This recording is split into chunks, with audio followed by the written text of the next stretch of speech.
let's gather in our meditation posture and feel our body. Feel our feet planted on the floor. Our weight in the chair. Hands resting.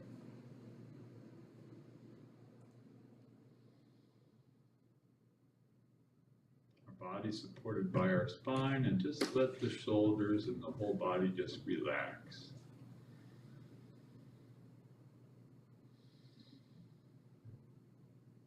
With the in-breath, we note alertness and awakening. With the out-breath, relaxing and opening.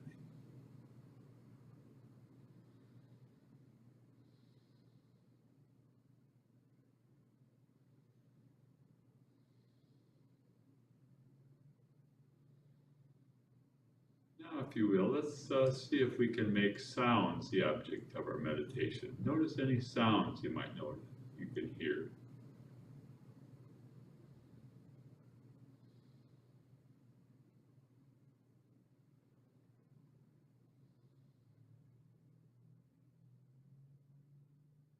Sounds nearby and far away.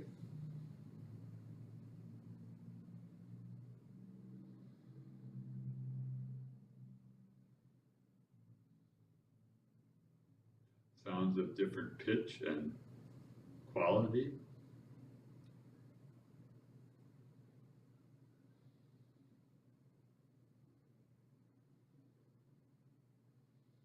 Just notice the sounds as they come and go.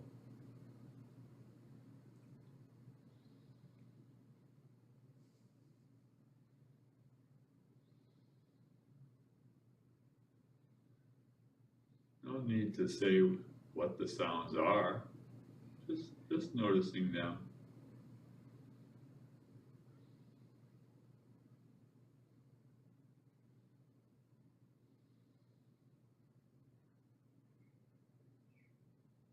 And when you notice you're getting caught up in a story about the sound, notice that. Oh. Let it go and come back to just listening.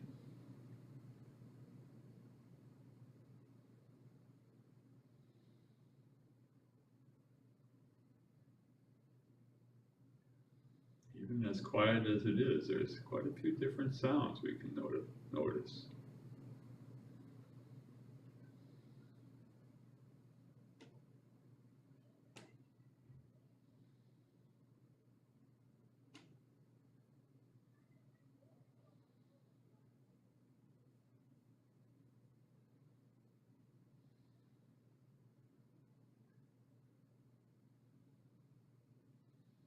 Now, if you will, let's direct our attention from sounds to thoughts as they come by.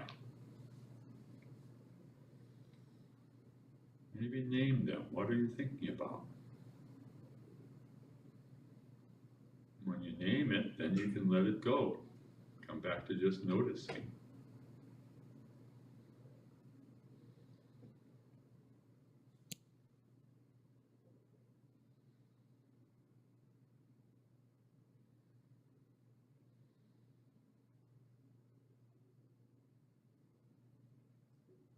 You can think of thoughts like clouds passing the clear blue sky. Some are little white wispy clouds. Others are puffy white clouds. Maybe dark gray clouds. Maybe the whole sky is cloudy. Just notice it as it goes by, each thought.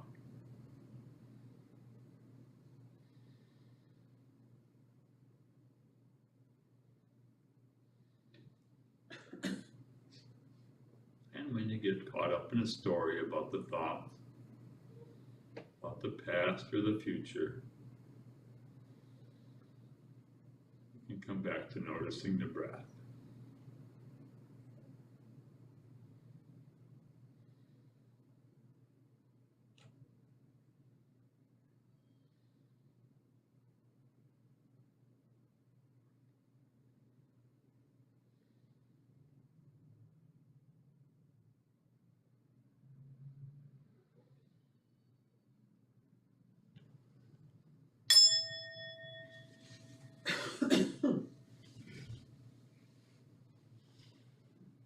back. Here we are, week 8. We did it. Good for us. How y'all doing?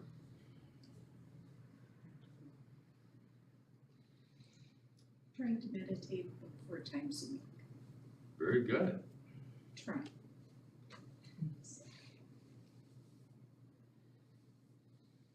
Early morning when I wake up seems to be the best time. Great. Gives you a good start to the day. I'm working on it.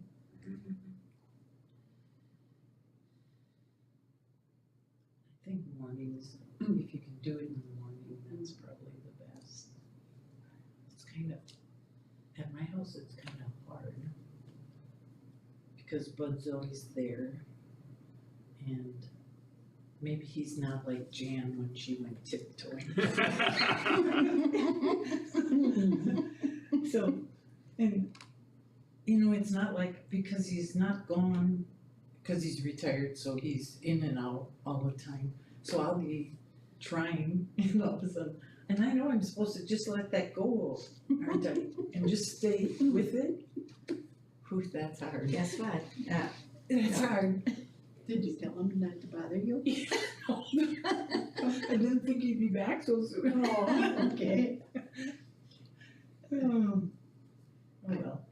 I try to meditate right away in the morning too. I need to stretch, and then I kind of have a couple things that I need to have my smoothie. I try to, we have a porch that faces the east, and I try to sit out there, and then the door is shut, so. Good. Not every day. Some days are crazy. You wake up and everything is whatever it is, right? Okay, yeah, So. good.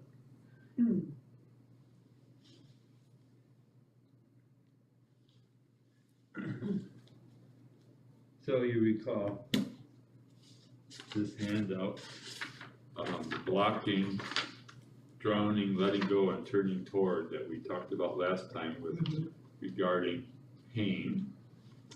So we're coming back to that today again regarding emotional pain. And as you recall, when something uncomfortable happens to us, let's say a feeling, depression, loneliness, anxiety, fear, shame. We don't like it and we turn away from it. We try to, you know, that's normal. We block it. And there's many different ways we used to block it. Some of these ways work. We distract ourselves. We get busy with something else. I was talking to some of my kids about their grief. I said, "How are you doing?" And they both said, "Oh, I'm so busy, I don't have to think about it." I said, "Uh-huh. It's going to come back to you." So be aware of that. Maybe they're not ready, but working and busyness is certainly a way we get away from our problems. Or we take medication, which may be valuable. Certainly I prescribe plenty of it and it's good, but sometimes we may take too much or there's side effects. So that's part of the answer, or maybe we have an extra cocktail. Kind of numbs things, feels pretty good, but we're blocking out those things. And if we keep doing that, it doesn't get resolved, it's still there.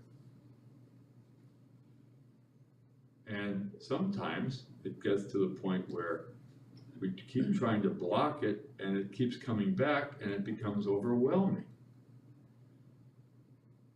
Oh, it's just too much, we can't bear it anymore. That's that drowning feeling, like, I can't go on. This sadness is just, you know, what's gonna happen to me? Is it ever gonna change? And then we say, oh, I'll take my medicine, or I'll get distracted again, it gets better, but can keep going back and forth. So we're learning in meditation and mindfulness that we can let go, that we can notice what we're experiencing. Sadness. Oh, I'm sad. What does that really feel like? And notice it, and then we can say, well, I can let it go, come back to the breath. That breath is so good. Coming back to that anxiety. Wow, breath is so powerful, isn't it? I'm just going to take a few breaths, and then I can get through this. Then there's this fourth way that is really powerful and really, there's one writer who calls it a heroic act. It is turning toward the pain.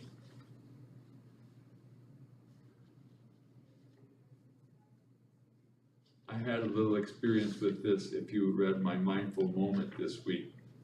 My mother-in-law died last week, and so I went to see her while she was dying, and I just saw her, I felt clinical, like, yeah, she's dying. Well, I sat down next to her and I held her hand, and suddenly this wave went through me, like sinus pressure, a gut ache, nausea. It was pretty bad. I felt it. And I thought, maybe this is grief going through me. And I just sat there with it, let it, I felt it. I didn't get up and walk around or try to do anything about it. I sat there with it, and it didn't last real long, a few minutes, it kind of went through me. Breathed with it, and then I noticed kind of peaceful rest. So sometimes when you can turn toward these uncomfortable experiences, it can transform them, and you can learn from them. So we'll try a guided meditation about that, if you would. But first I have a little poem that expresses this so beautifully. This poem makes me cry. It's so beautiful, so forgive me. This is by Rumi, a 13th century Sufi poet from Persia. It's called The Guest House.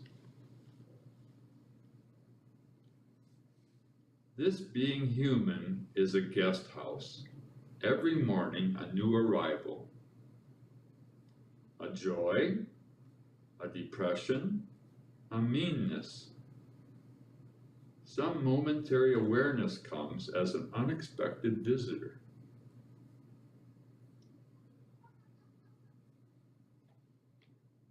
Welcome and entertain them all.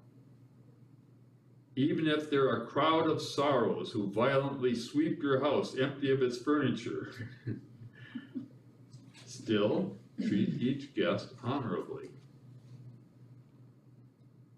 He may be clearing you out for some new delight.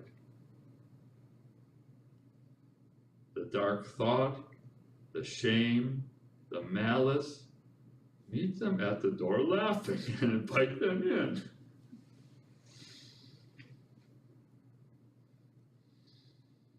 Be grateful for whoever comes, because each has been sent as a guide from beyond. I think that's helpful to recognize that these feelings are our teachers.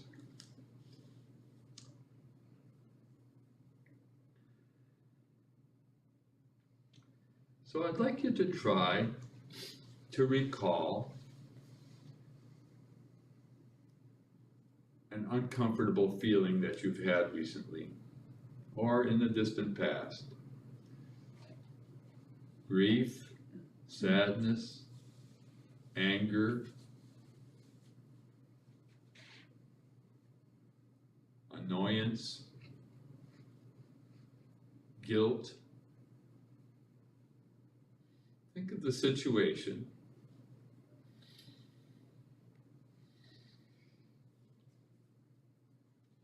And there's these steps we can go through in exploring this.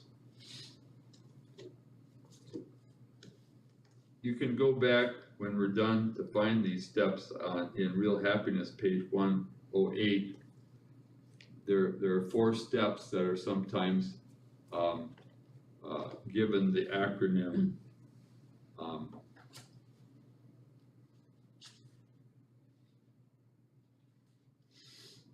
RAIN, R-A-I-N. First step is recognize what it is. That's when you can name it. The second one is accept it, which you say, okay, it's here, I'm going to stay with it. The third step, I, is investigate, in which you kind of look into what is this feeling? What does it really feel like? What are the thoughts associated with it? And then the fourth step, that third step is the hard part. The fourth step is N, non-identification or nurturing, in which you say, well, yeah, I've had this. This doesn't define who I am. It's a thought process. I can let it go. Maybe it's taught me something, or maybe I'll need to come back to it another time. So I'm going to try leading us through that.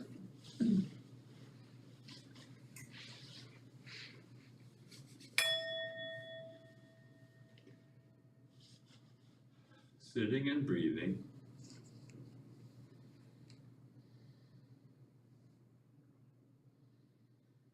And for this, we're going to use the R as recall. Notice, remember an uncomfortable feeling that you've had and name it.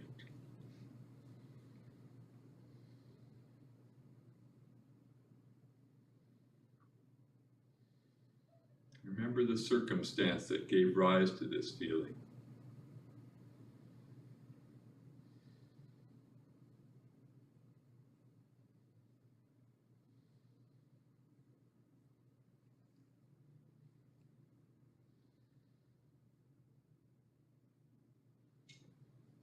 That's a big step right there, recognizing it.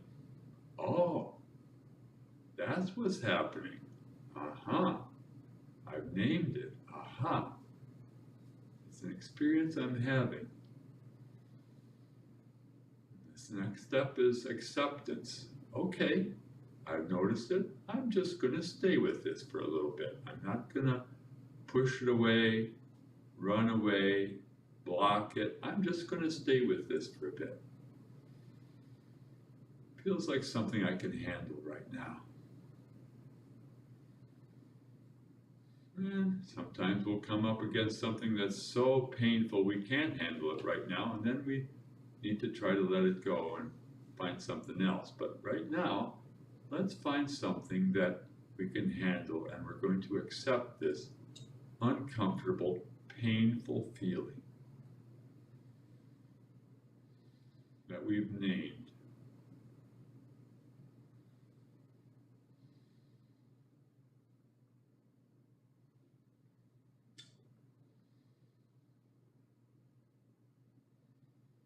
And the third step, investigation, I'm going to say, okay, what does this really feel like?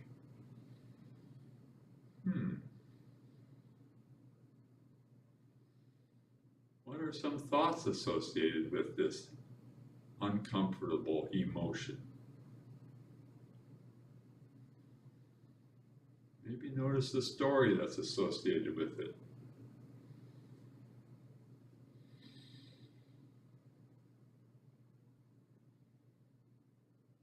let that story go and just come back to the bare feeling itself. And notice, where do we feel this in our body?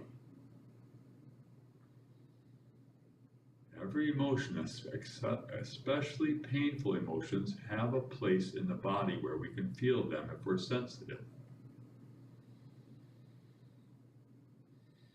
Is it in the belly? Maybe a tightness or an emptiness or a fullness? Or the chest? The shoulders and neck?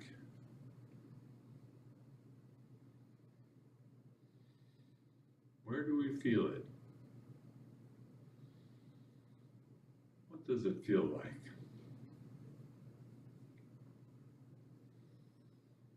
And just stay with that sensation for a minute.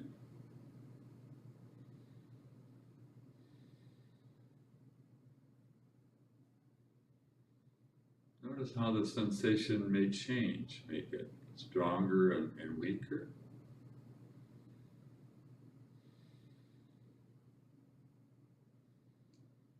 It may kind of gradually fade.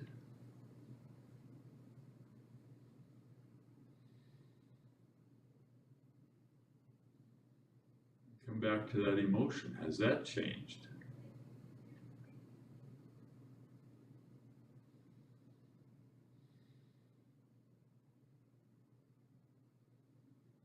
Maybe we can notice different layers of the emotion. If it's anger, we notice what we're angry at. Maybe we notice why we're angry. Is it fear? Are we afraid of something? Just explore that.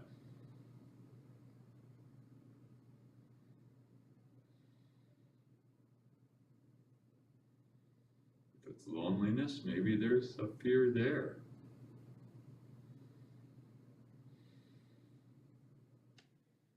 Feeling of being lost. Like you're in a department store when you're 3 years old and you can't find your mother.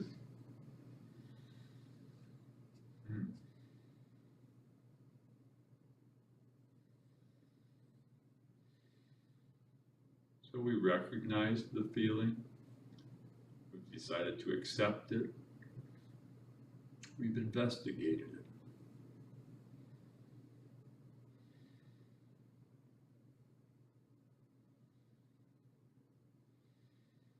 And we can begin to let this go and say to ourselves, well, this doesn't define who I am, it's just a passing feeling. Maybe I've learned something. Maybe I'll need to come back to it again. And just let that go. Come back to the breath.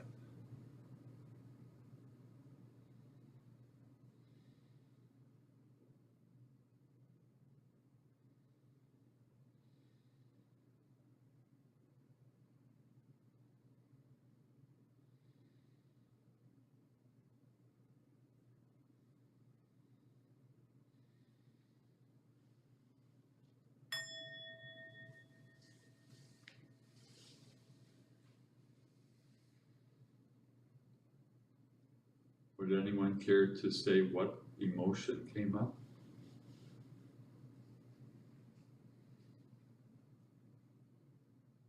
Mine is anxiousness. Okay. Where could you feel it in your body? Oh, my stomach. Uh-huh. And I don't know what you would call it, but you just want to scream.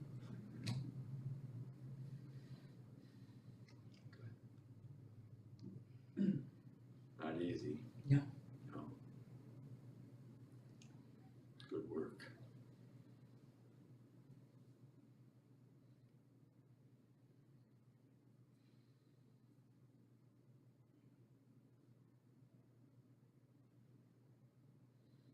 So it's a little different in this setting, asking you to recall something.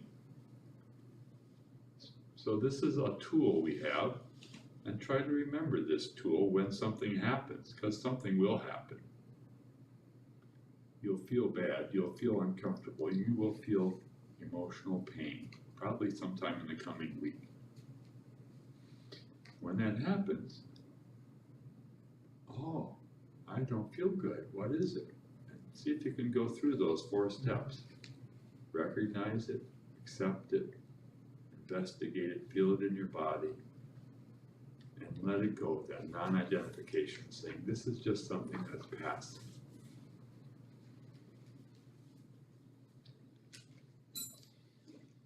That's that turning toward, that 4th step, 4th possible way of dealing with pain.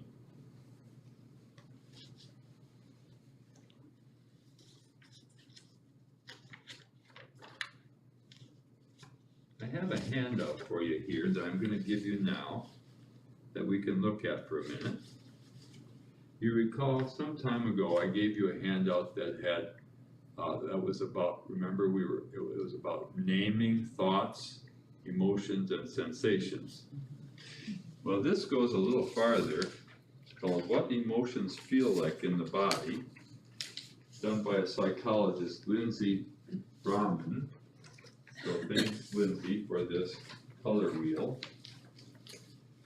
And if you see on the inside of the wheel there, she tries to define 6 primary emotions. In the bottom left, happiness. In the bottom right, sadness. Going up, disgust, anger, fear, and surprise.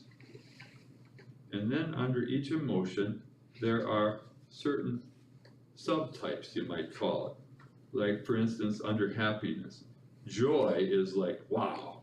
Curious, proud, satisfied, courageous, peaceful, intimate, optimistic, all kind of pleasant, happy feelings. Or if you go up to the yellow, surprise, that's an interesting one. Shock, confusion, awe, excitement. Those are kind of different. Some of them are pleasant, some of them are kind of borderline, a little unpleasant. Fear, now that's getting unpleasant. Embarrassed, unwanted, inferior, insecure, anxious, scared. So it's kind of helpful to be able to name these things. That's why I like this. If you notice you don't feel good, you might not be able to put a name on it, so go back to this wheel and see if you can find what it is.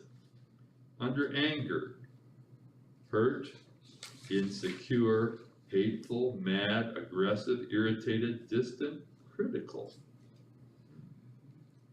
Disgust is kind of an interesting one. Disapproval, disappointed, awful, aversion. This is directed towards someone else, or maybe toward yourself. And then, on the outside of the wheel, she has some of the body reactions that you might feel.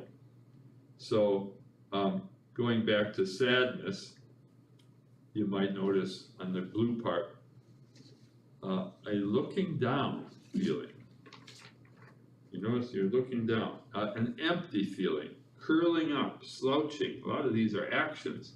Crying, body aches, tiredness, a hollow feeling. You're slow, your heartbeat slows down, you feel heavy, weak.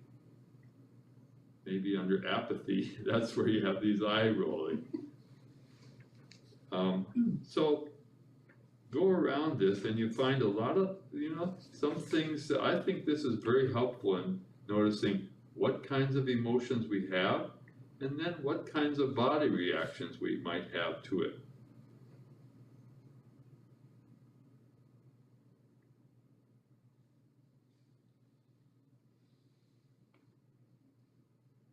See if you can find some that you can identify with.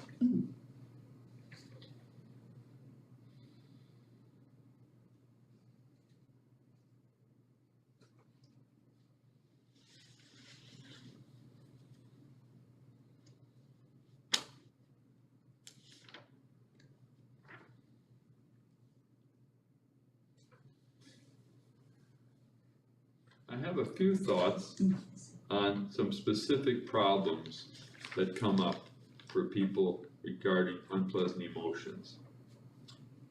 Some helpful practices that teachers have mentioned. Depression. It can be helpful to see depression as simply mental events, thoughts that happen. They're just happening in the mind. They're not really who we are, they're just things that happen. And we can sometimes name these negative thought patterns, these like, oh, I'm judging myself again. Oh, well, if we notice that, that helps us step back from it a little bit. Hopeless, my worst critic. Sharon's good at talking about that. I'm my own worst critic. Or you might hear your mother's voice. There you go again. And you can recognize some of these automatic negative thoughts as tapes in your mind. Like it's, oh, that tape is going around me again, that recording, that thought that I've had for many years telling me I'm no good. It's just a tape, it's just something that's in our mind. So it can be helpful when we're depressed to notice these things. They're just mental events. A way of stepping back from it a little bit. That's partly what mindfulness is. It's noticing what's happening and being able to be an observer of what's happening. With anxiety, I think the biggest thing is coming back to the breath. Allows us to relax, let go. Yes, I'm anxious, but I can always turn to my breath. Just staying with each breath helps the heart to slow down. Maybe we can slow down our breath. Maybe we can notice that anxiety just settling down a little bit. I've got a great little practice at the end tonight called the 3-minute breathing space that I think is really great. Loneliness. Researchers have found that people who have qualities of wisdom, like empathy, compassion, self-reflection, are much less likely to feel lonely. So cultivating some of these things, especially taking the focus away from ourselves but onto other people, so the loving kindness meditation. How can I feel lonely when there's so many other people in this world that are suffering, and think about them? You know, there's so much we can do.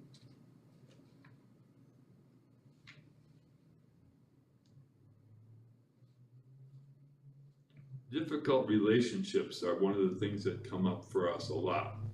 A lot of us talked about our sisters-in-law for some reason,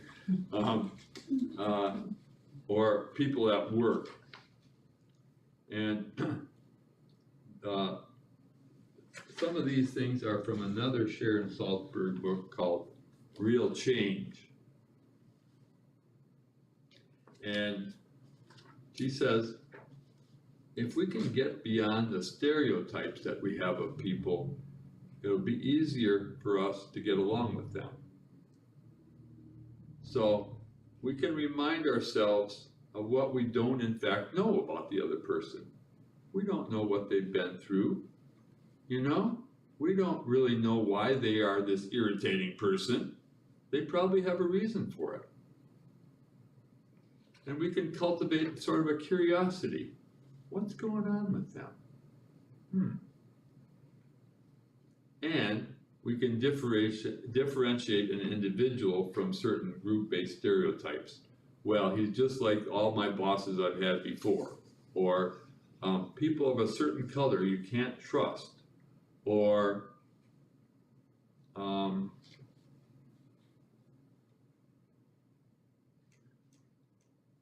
people of a certain political party. Well, you know, how can I get along with them? Well, it's just a stereotype, and you can let that go and try to see them as a real person.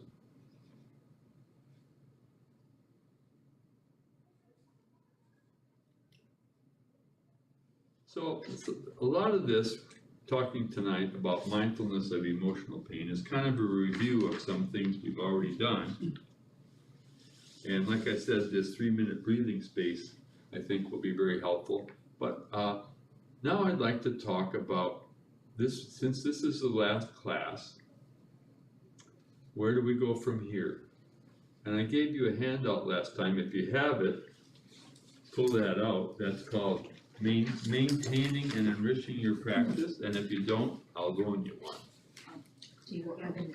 Yeah. Remember, I need to retype this because it says maintain. Oh, it's pink. Oh. I'm sure. That's it, That's yeah. it. Okay, very good. So we'll go through this list and we'll talk a little bit about where you're at. I'm gonna give you back your cards that you gave me the first week. You can see where you come in the class. But let's just talk about this, and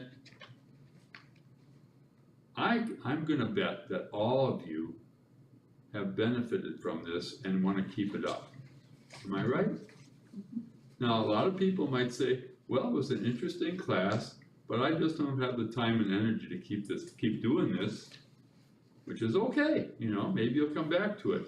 But if you say, this is worthwhile, these are some things to keep going. So the first one is set a daily time and place. And a lot of you talked about that tonight, that you're establishing that, as difficult as it is amid life's turmoils. So even if it's not every day, several days a week, good. The second one, choose a practice. So our core practice is sitting and noticing each in and out breath. But you can pick whichever of these practices seem to work for you. You don't have to be sitting, you can do it standing up or lying down. Walking practice we did is a wonderful practice. Yoga is a kind of mindfulness exercise. It's a mindfulness of the body as we move it. The body scan, remember that, where we focus on certain parts of the body.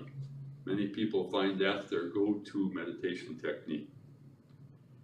And I think it's really valuable among these other ones to do a little loving kindness. It expands our awareness. And you may, decide, how are you going to set up your day? Maybe one day you'll do one practice, another day you'll do another practice, or maybe each day you'll have a combination of several. Number 3, set a time. So many people find it is valuable to set a timer. My goal is I'm going to sit for 20 minutes and I'm gonna, as much as my mind wavers, as much as I want to get up and move around, I'm just gonna stay here. So that's very valuable, and 20 minutes is a good goal. But if you can only do 5 minutes, good. Do what you can, but setting a timer is valuable for most of us. Number 4, read. So it's very helpful to kind of stimulate your meditation practice by reading something that's wise, that is instructional, perhaps from that list I gave you, or whatever you find. So my normal morning, I've probably told you this, I get up, first thing I do is I sit, maybe sometimes I'll sit and think about what's going on, and then I'll read something, and then I'll do some yoga, which kind of wakes up my mind and body, then I'll do sitting, and then I'll lie down and do some loving kindness meditation. Number 5, keep a journal. We've talked about this. It's helpful to write things down sometimes, insights that you've had, or how your practice is going. It does several things. It's kind of like naming a thought. When you name a thought, then you can let it go. If you write down what's happening, you can let it go. It's on paper, you can go on to other things. Or you can go back and look at what you've written and see where you've come. So a lot of people, and sometimes when you start writing, things kind of flow. If you're a writer, you don't even know what you're gonna say, and you start writing and it starts flowing, which is really interesting. Number 6, attend a regular group meditation. So this is something I want to ask you about. It's helpful to have a commitment to a group like this, right? It's helpful to know, oh, I'm gonna meet with all these people this week. That kind of keeps me going. So this is the end of our 8 weeks. If you'd like to keep meeting, maybe less often, maybe every other week, a little less formal, but there are certain things we could talk about and meditate together. Do you want to do that? I'd be interested. Me Okay, too. let me get my calendar right here, and we're just gonna see when I'm available, and we can see if we can arrange something, all right? So today is April 13th.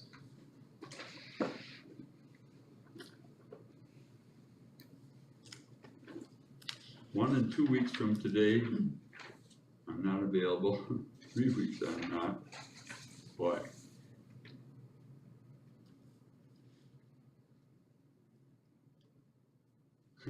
My Thursdays are getting busy. I'm sorry. Oh boy. Are you doing this with your other groups as well? Yes. The Tuesday evening group at 6:30 is gonna meet in Kiel, a few of those, and I'll ask my Friday morning group tomorrow. So, I'll send you all an email about a schedule, okay? I'm sorry I can't, let's see, next week, I have play rehearsal and I can do it next week if you want to, the 20th? Yeah, I could do that. Do you wanna come back next week? I sure won't be here. That's okay. Well, I'll be here. If you can come, Okay. come. And, I'll have something and we'll sit for, 45 minutes and talk and meditate, okay? All right, next week, 20th. The next idea I wanna bounce off you is attend a class or retreat. So, some of you have been in this class before, and you can come again next fall when we do it. That's great. I've had a dream for a number of years of having a little half-day mini retreat. And some of the people on Tuesday evening said they would do it, so I'm planning this. This would be on a Saturday from about 10 in the morning until 2 in the afternoon. It would be silent.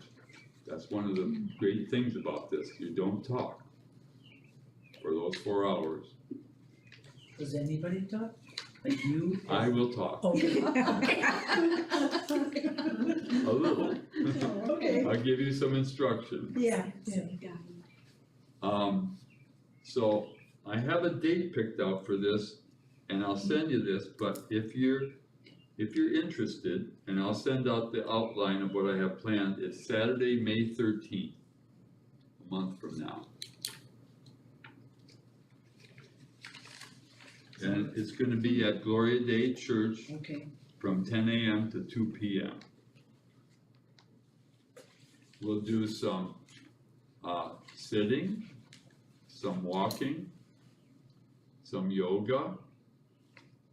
I'll ask you to bring a lunch and we'll do mindful eating. There'll be a talk.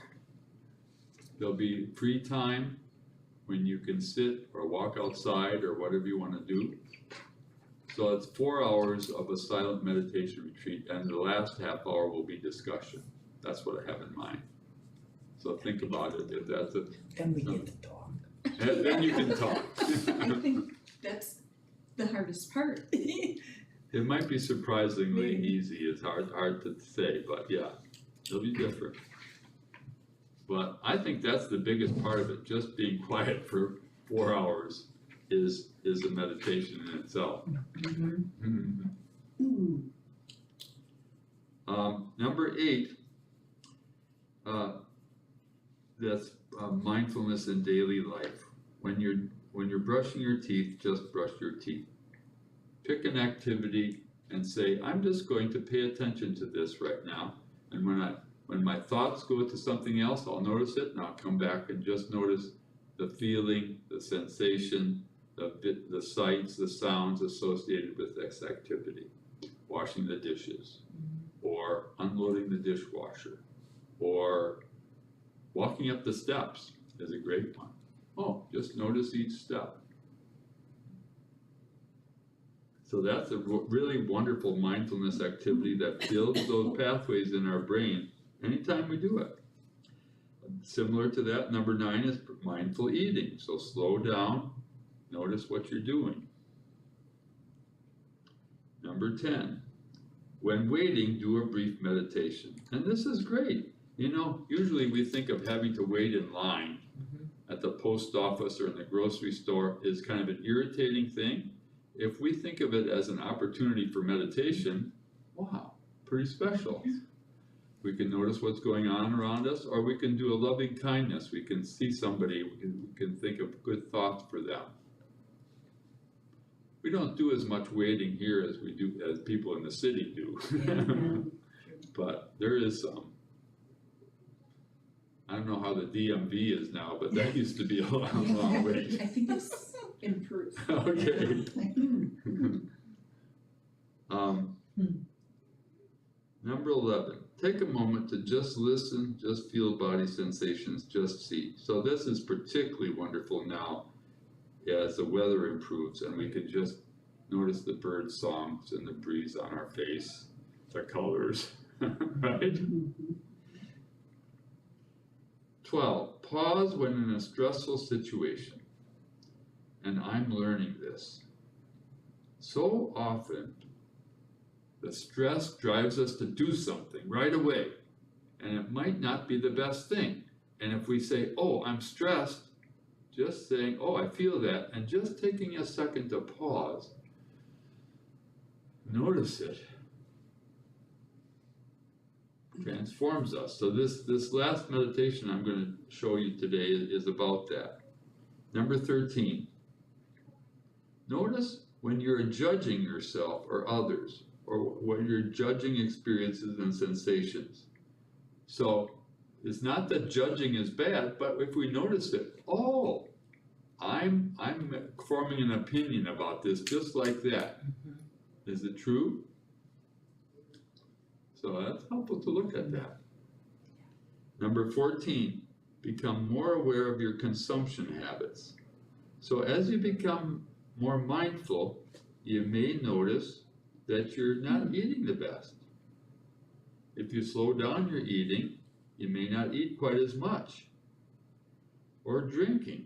I've told you that about myself, that just noticing this can make a decision. Oh, I don't need to have that extra glass of wine.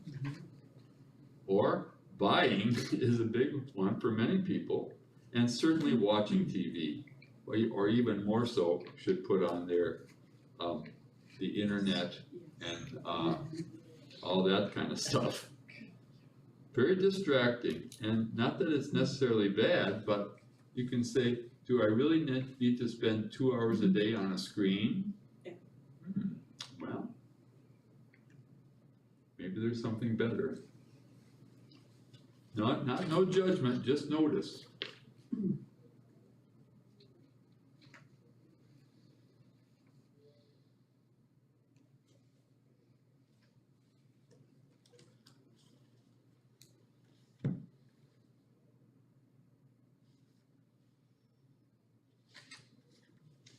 I'm gonna give you back your cards now. And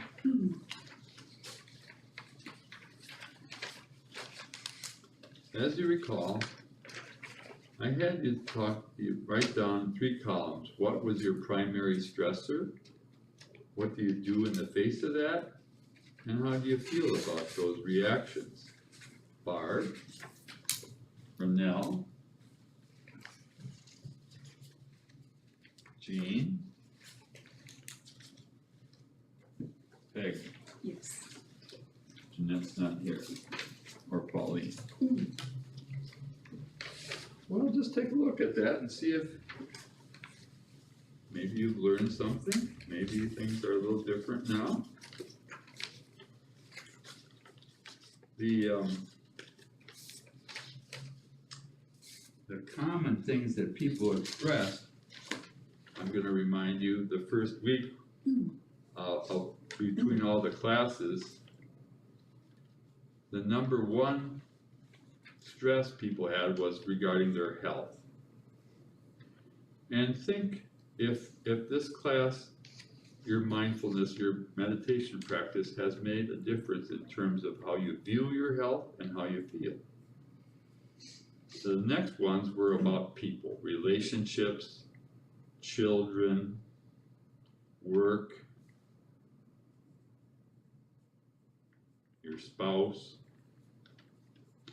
And then after that were things like pain, worries about your house. It's interesting that way down on the list was anxiety, worries about money, loneliness, but they're there. So, see if this practice, continuing this practice will help. I guarantee it will.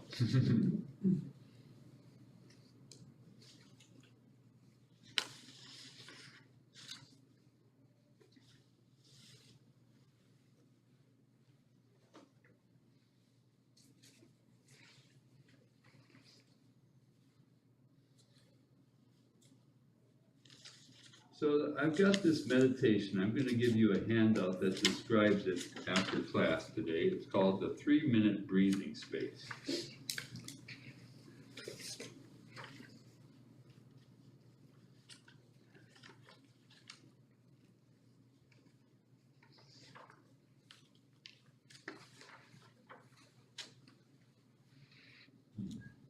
Oh, here.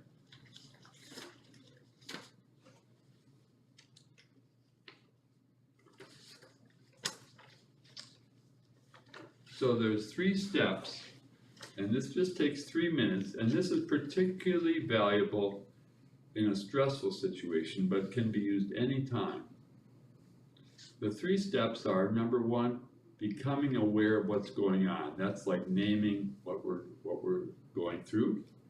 The second one, they call gathering, and this is noticing the breath. And the third one is expanding, and I'll explain that a little bit more. So I'm just going to lead us through this right now, a 3-minute breathing space.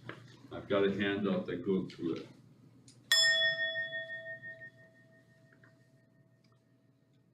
So begin by noticing our meditation posture.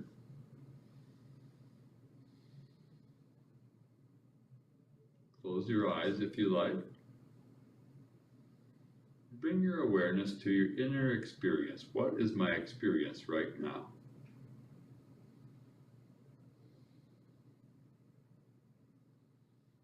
What thoughts are going through my mind?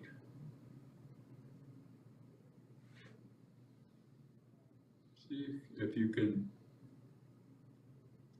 put it into words. What are you thinking about?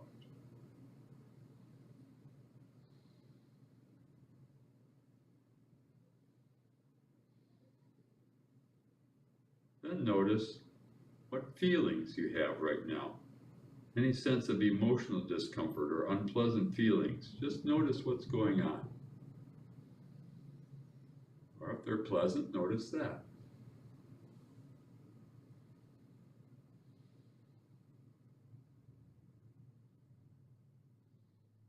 Now notice what body sensations you feel right now. Where do you feel it? Quickly scan the body to pick up any sensations of tightness or bracing, perhaps.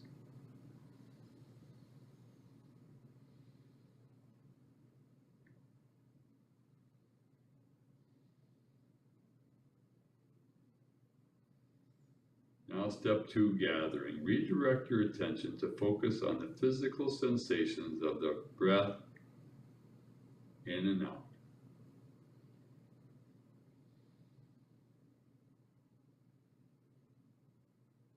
Feel your breath in your belly. Notice how the belly wall expands as the breath comes in and falls back as the breath goes out.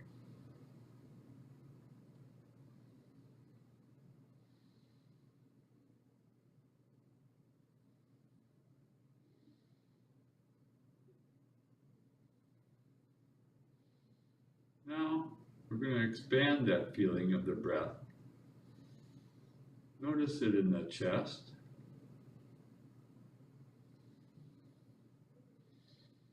Maybe notice how the shoulders, the arms are involved with breathing.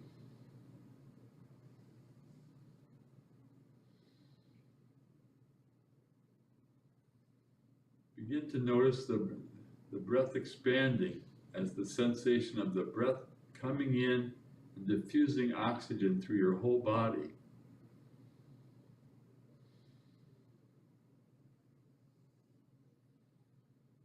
If you can, expand that awareness out to the room. Notice that we're all breathing the same air in this room.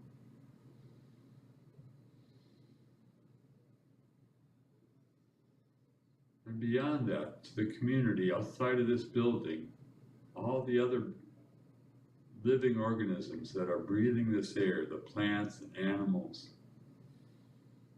And beyond that, to the sky, the earth,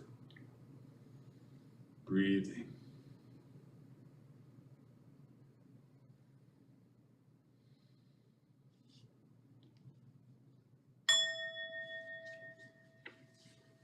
So just 3 minutes. This is particularly valuable when we're under stress. If you can say, oh, this is not a good feeling. If you can say to yourself, I'm going to take 3 minutes to do this. Maybe go to some other place if you can, or just wherever you are. Or I find it really helpful if I'm just sitting, not doing anything, and I can say, oh, I've got 3 minutes, I can do this. So what am I noticing right now? What thoughts? Maybe 2 or 3 different thoughts. Okay, what feelings? How have I been feeling today? Kind of lonely, kind of anxious, or maybe just feeling kind of good, kind of open and friendly. And then notice where I feel it in the body. What's my body feeling like today? And then moving into the breath, feeling the breath. Kind of allows us to absorb all this and just be with it, and then letting that breath expand is a little bit woo-woo, but a lot of people really enjoy that feeling of breathing beyond just here and breathing out. So try it. This describes the 3-minute breathing space. And this is from this book, The Mindful Way Through Depression. That's in your reading list, and I've taken a couple of things from that tonight. It's this book. It's written by 4 psychologists, or 3 psychologists, and the great meditation teacher Jon Kabat-Zinn.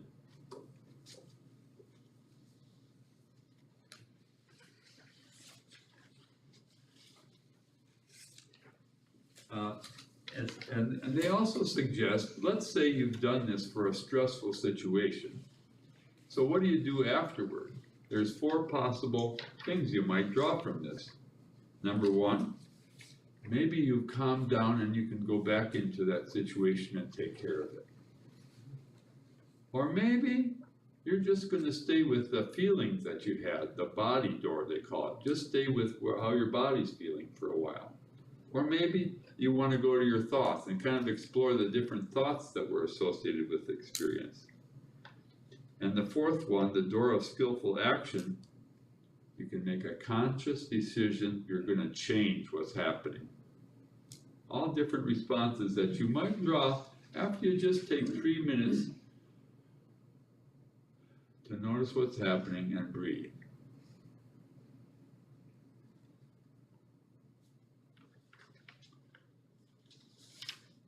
I have one more handout. And this is an expanded version of this RAIN acronym that Sharon talks about and that we practiced tonight. Written by one of my meditation teachers, that kind of, if you're interested, it's kind of a long version that gives you some different thoughts about it. Mindfulness and the practice of RAIN for your reading pleasure.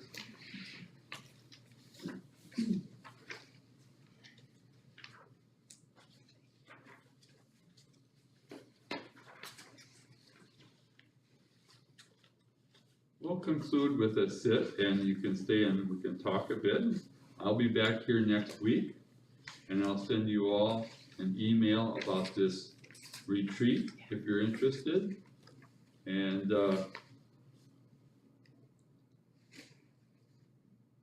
maybe think about other times we can get together. I'll try to come back in a month or so. I'll let you all know if you want to come, okay? And if no one comes, I won't keep coming, but sometimes it's valuable. And I appreciate that you came here for 8 weeks, pretty good. Let's just sit for a short time.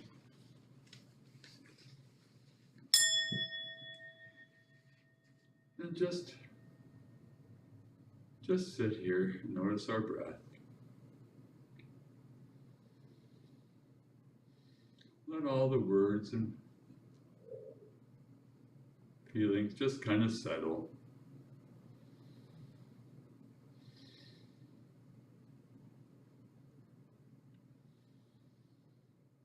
Maybe getting an idea of where we want to go from here.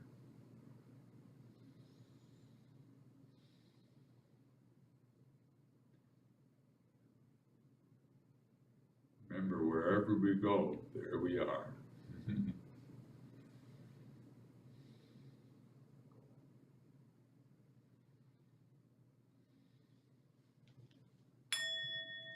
Thanks for your practice. Thank you. And you.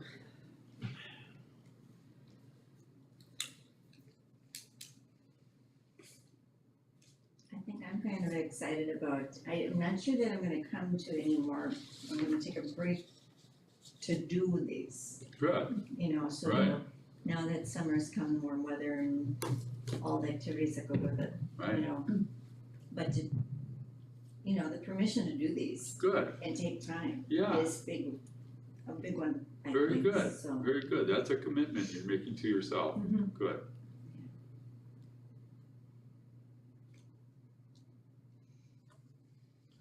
I just think in order to keep doing it, when you're first starting like this, that you need the help that you're giving us, The drive. Oh, yeah. the direction. That makes a difference, yeah, for most of us. Yeah. Your voice is really soothing. It gives a lot of direction. Yeah, I'm realizing the power of my voice. I It really is. need to be conscious of that because I want to use it appropriately. So you can come to Tuesday evening, Thursday evening, Friday morning, and I'll send out an email that tells when we're going to be doing it. Okay, thanks. Just drop in. I might do that. I'm worried. We usually go to the play. We work on costumes that Tuesday and Thursday night. Yeah. I don't know if I could tell them that I can't come tonight. I'm going to meditation. What? Yeah. Why are you doing that? Get Yeah. asked? Yeah, I might have to explain that. Yep. It's very insightful. Yeah, I'm going to Gloria Day now, and we're gonna set up our sets for our dinner theater tonight, so yeah, that's fun. We're gonna do a lot of rehearsals the next 2 weeks. that is fun. Busyness. And thank you again. Yes, thank you very Welcome. much. Thank This you. Oh, one I yeah. do have. Okay, I've got now one I'll in- take that one back if you already have Oh. one. Yes. I don't have much. I'm only- Oh, you can keep it then. And we Yeah. said, You okay, weren't because I here was, last week, yeah. so. Very good. I'm glad you got it. Oh, yeah, but on what station? Two, It's but really we don't good. get home in time. Oh, I boy. like that. I like that. oh, okay. Oh, yep. She said that you were sitting on her lap the whole time, second. Yeah, I said, you didn't talk? No, No? no. Okay. Good night. Good night. Thank you again.